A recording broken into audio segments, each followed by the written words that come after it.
नमस्कार, आप देख रहे हैं भिलाई का सच। संविदा कर्मचारियों की नियुक्ति और संविदा कर्मचारियों का नियमितीकरण सभी राजनीतिक दलों के लिए एक बहुत बड़ी चुनौती बन चुका है। हर कोई राजनीतिक दल इसमें अपना फायदा लेना चाहता है।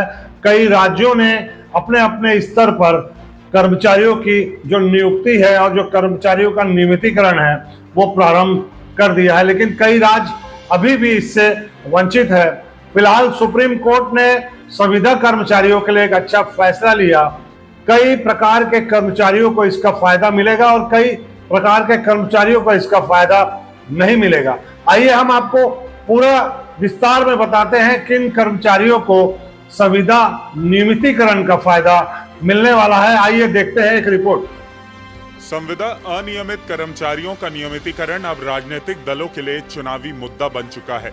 जहां भी चुनाव हो, राजनीतिक दल की तरफ से नियमितीकरण का वादा प्राथमिक तौर पर रहता है, लेकिन अब तक पूरी तरह से संविदा कर्मचारियों के नियमितीकरण को लेकर फैसला नहीं लिया गया है।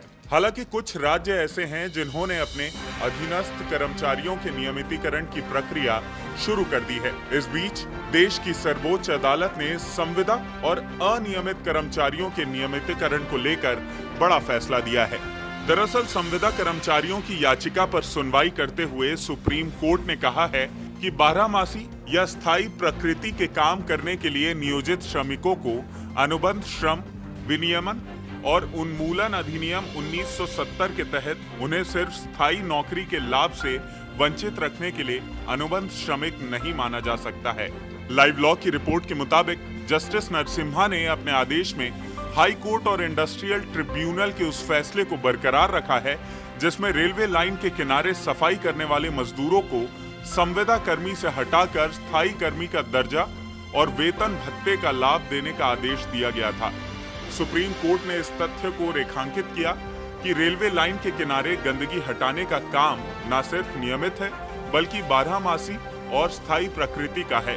कोर्ट ने कहा कि इन कारणों से अनुबंध पर बहाल कर्मचारियों को स्थायी किया जाना चाहिए। दरअसल महानदी कोल फील्ड्स ने इस तरह के 32 कॉन्ट्रैक्ट कर्मचारियों में से 19 की नौकरी परमानेंट कर दी थी, जबकि 13 को अनुबंध कर्मी के रूप में ही छोड़ दिया था, जबकि सभी कर्मियों की ड्यूटी एक समान और एक ही प्रकृति की थी। इसके खिलाफ यूनियन ने केंद्र सरकार और महानदी कोल फील्ड्स को ज्ञापन सौंपा, लेकिन जब कार्रवाई नहीं हुई तो ये मामला इंडस्ट्रियल ट्रिब्यूनल में पहुंचा, जहां ट्रिब्यूनल ने सभी 13 अनुबंध कर्मियों को नियमित करने का आदेश दे दिया।